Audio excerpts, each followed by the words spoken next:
Saudaraku yang dikasihi Tuhan, kita bersyukur karena kasih dan anugerah Tuhan kita dapat kembali menerima kebenaran firman Tuhan. Saya percaya biarlah firman Tuhan dapat memberikan kekuatan bagi hidup kita. Sebelum kita mendengarkan firman Tuhan, mari kita berdoa.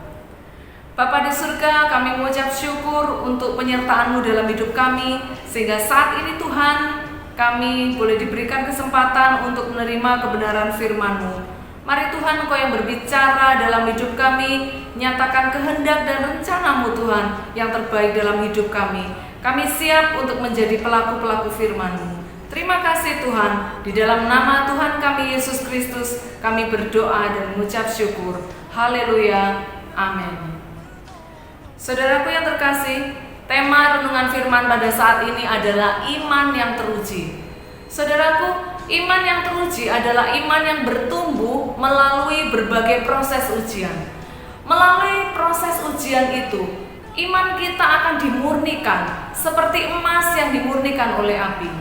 Saudara, dalam masa-masa sulit seperti sekarang ini, di mana kita diperhadapkan dengan masalah virus corona, sebenarnya ini merupakan masa-masa ujian bagi iman kita.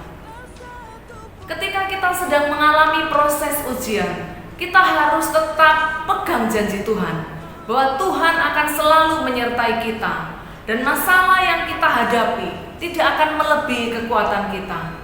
Saudaraku, setiap proses ujian Tuhan izinkan terjadi dengan satu tujuan, yaitu untuk memurnikan iman kita. Dan kita akan diberikan kekuatan oleh Tuhan untuk melewati masa-masa yang sulit ini. Saudara, firman Tuhan dalam 1 Petrus pasal 1 ayat 7.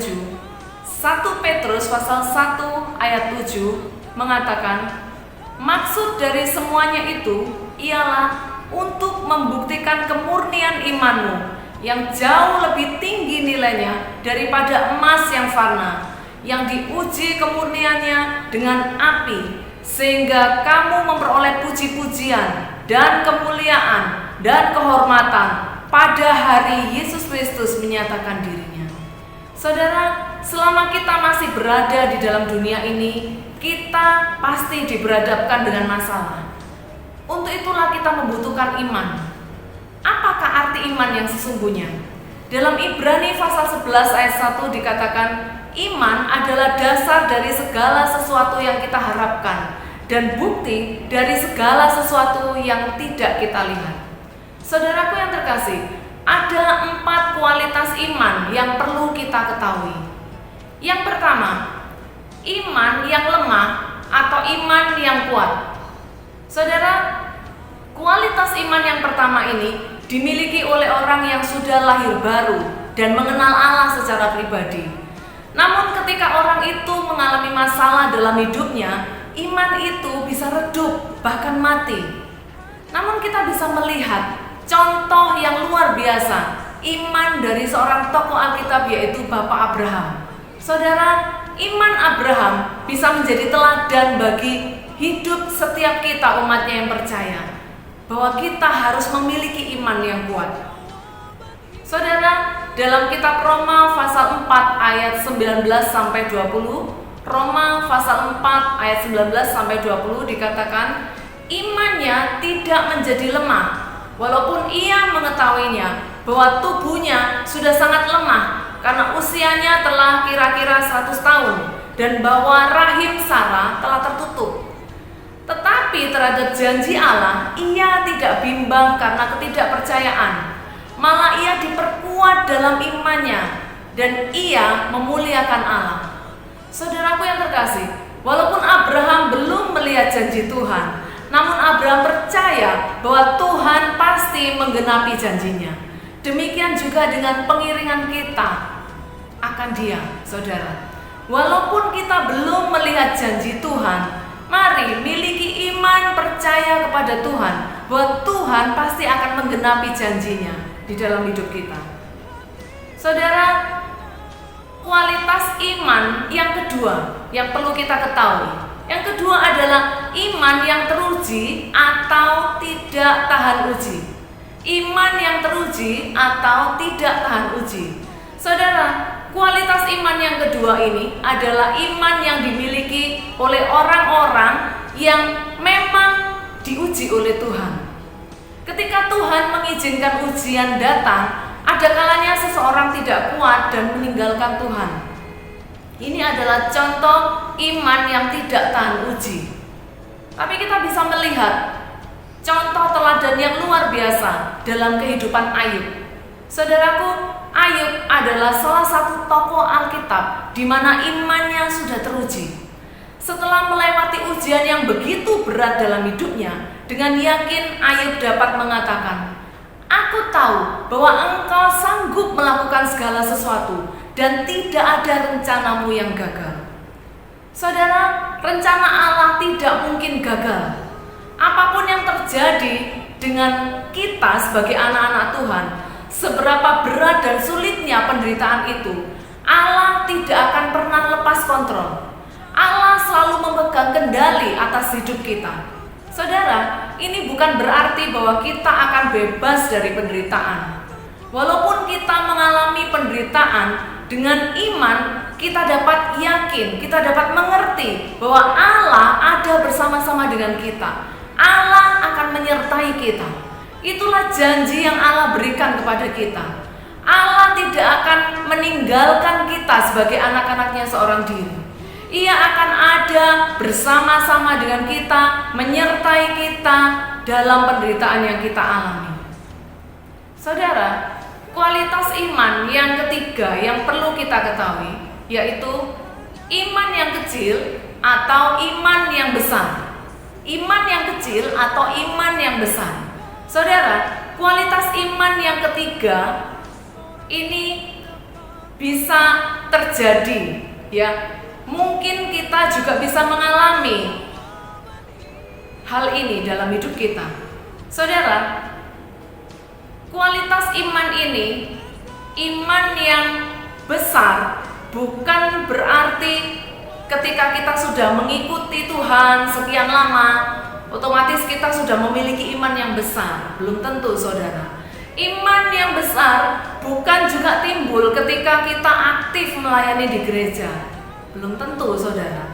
Tapi iman yang besar adalah iman yang timbul dari pendengaran akan firman Tuhan.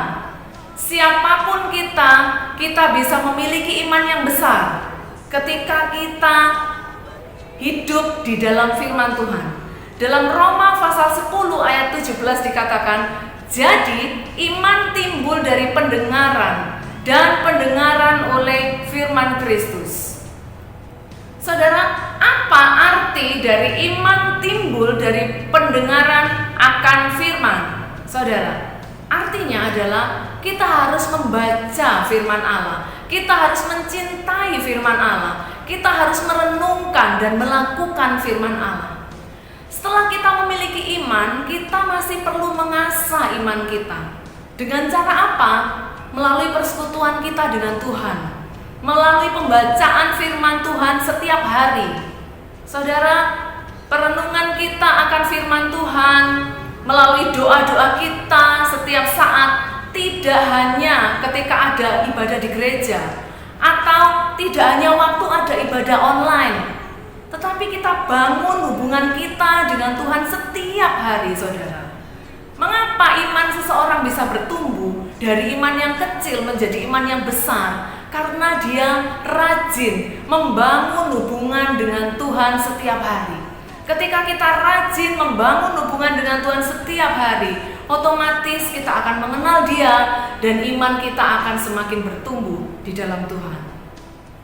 Saudara, kualitas iman yang perlu kita ketahui yang keempat, kekurangan iman atau berlimpah dalam iman. Saudara, kualitas iman yang terakhir adalah kekurangan iman atau berlimpah dalam iman. Saudara, kekurangan iman disebabkan karena kurangnya seorang akan pengenalan akan Allah. Orang yang mengenal Allah tapi tidak sungguh-sungguh, orang itu tidak akan memiliki iman yang kuat, saudara. Orang yang mengenal siapa Allah dan siapa yang ia percaya, tidak akan mungkin meninggalkan Tuhan, tidak akan mungkin meninggalkan imannya apapun yang terjadi. Dalam Daniel pasal 3 ayat 8-30 mengisahkan tentang panasnya suhu politik dan kepercayaan di mana Sadra, Mesa, dan Abednego hidup di Babel, hidup di tengah-tengah mayoritas orang-orang yang tidak percaya. Saudara, ketika mereka hidup di tengah mayoritas orang-orang yang tidak percaya, itu pasti tidak mudah. Semua gerak-gerik mereka selalu diawasi, apalagi bila menyangkut tentang kepercayaan. Saudara, pada saat itu Raja Nebukadnezar membuat patung dirinya yang terbuat dari emas dan mengangkat dirinya sebagai dewa bagi semua orang. Semua orang memberi diri untuk menyembah berhala yang didirikan oleh sang raja. Ketika raja merasa bangga menyaksikan bahwa semua orang sujud menyembah patung yang dia dirikan, ia mendapati bahwa Sadra, Mesa, dan Abednego tidak sujud menyembah patung yang ia dirikan. Di bawah tekanan penguasa, saudara, Sadra, Mesa, dan Abednego diperhadapkan dengan dua pilihan: kompromi dengan dosa atau menerima hukuman mati. Tapi saudara, hebatnya mereka memilih kehilangan nyawa daripada murtad dari iman yang mereka imani kepada Tuhan.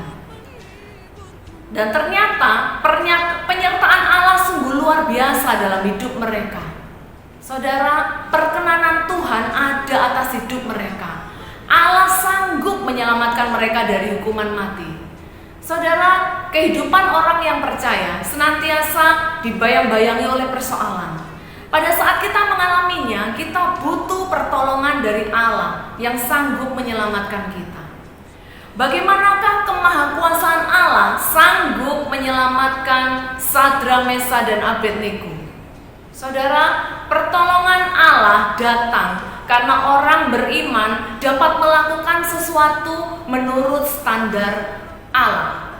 Saudara, apa yang bisa kita lakukan sesuai dengan standar firman Allah? Yang pertama, saudara, bertanggung jawab atas iman kita. Saudara, sebagai orang beriman, Sadra, Mesa, dan Abednego sudah teruji dalam integritasnya sebagai pejabat pemerintahan yang bersih dan jujur. Allah ingin agar setiap orang-orang beriman hidup sebagai anak-anak terang, memberikan kesaksian hidup yang memuliakan nama Tuhan. Ini sangat penting, saudara. Mengapa? Karena percuma saja kita mengaku sebagai orang beriman, tapi hidup kita tidak sesuai dengan iman yang kita percaya. Saudaraku, siapapun kita, apapun profesi kita, jadilah orang yang memiliki integritas, miliki kejujuran dan tanggung jawab yang tinggi dalam menjalankan tugas kita, meskipun tidak diawasi oleh siapapun.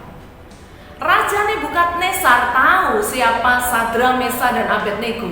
Mereka adalah orang yang sungguh-sungguh beriman kepada Allah Israel. Kinerja mereka sudah terbukti. Sebagai pejabat pemerintah, mereka bekerja dengan penuh rasa tanggung jawab di hadapan Tuhan.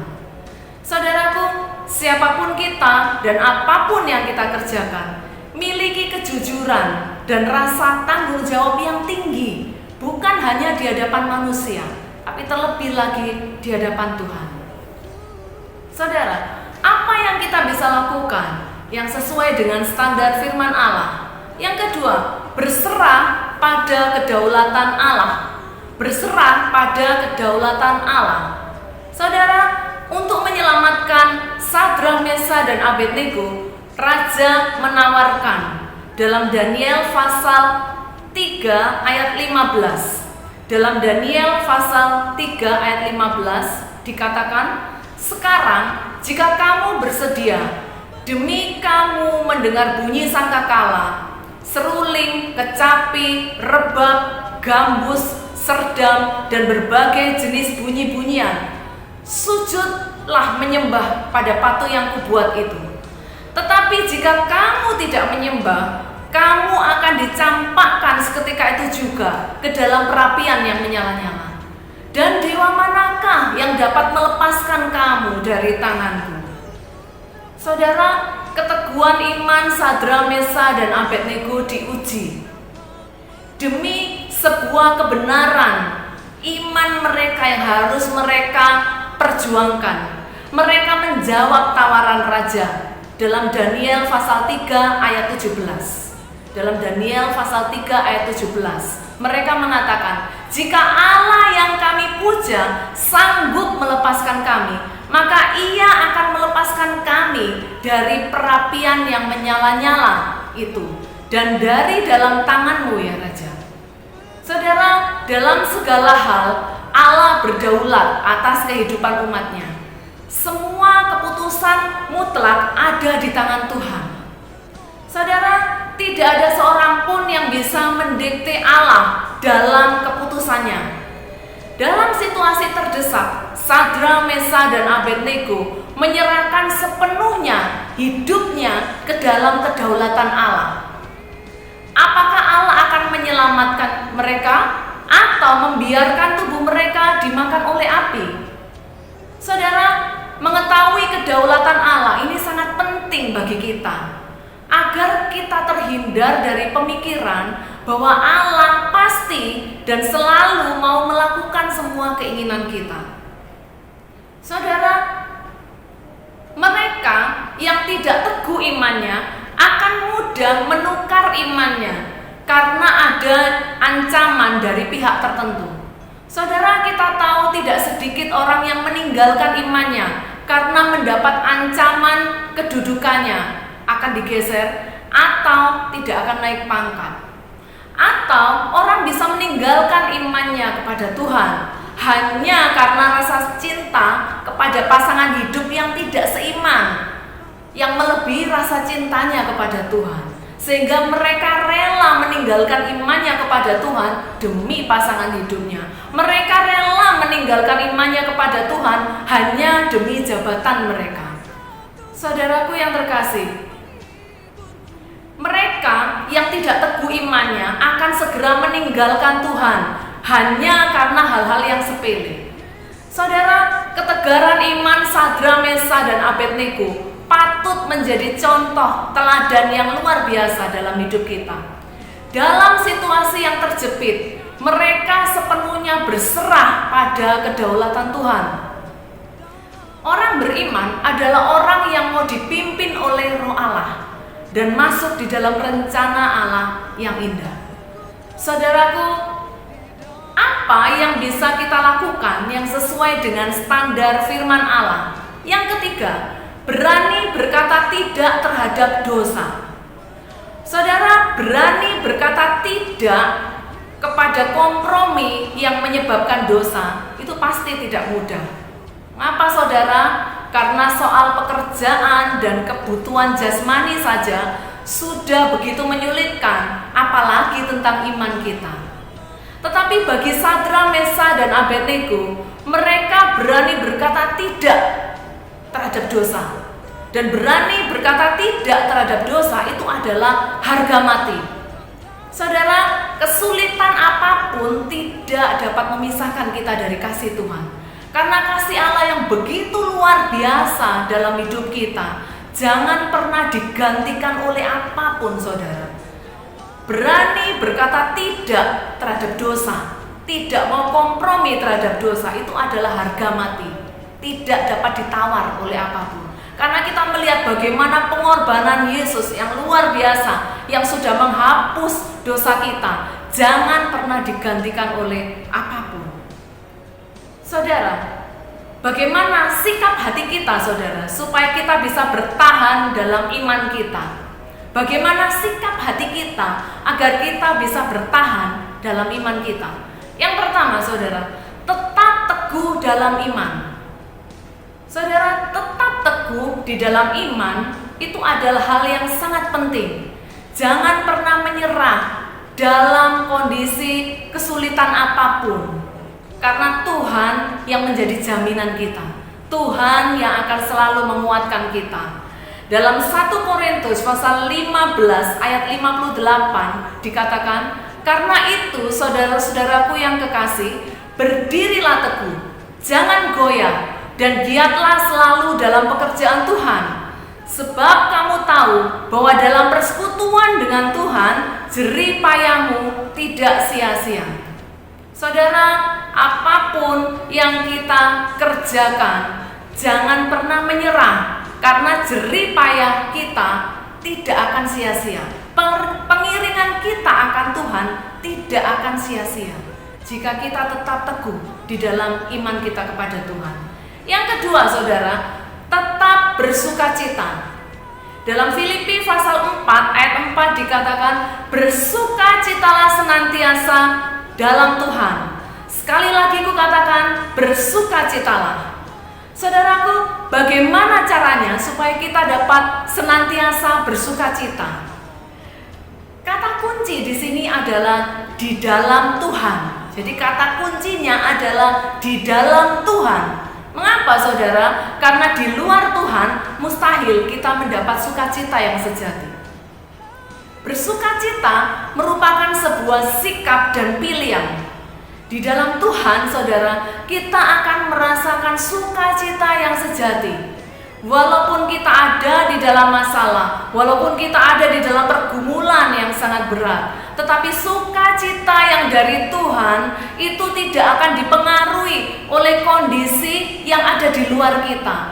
Karena sukacita yang dari Tuhan adalah sukacita yang mengalir dalam hati kita, mengalir dari dalam keluar. Itulah sebabnya sukacita yang dari Tuhan itu akan menjadi kekuatan kita ketika kita mengalami masalah.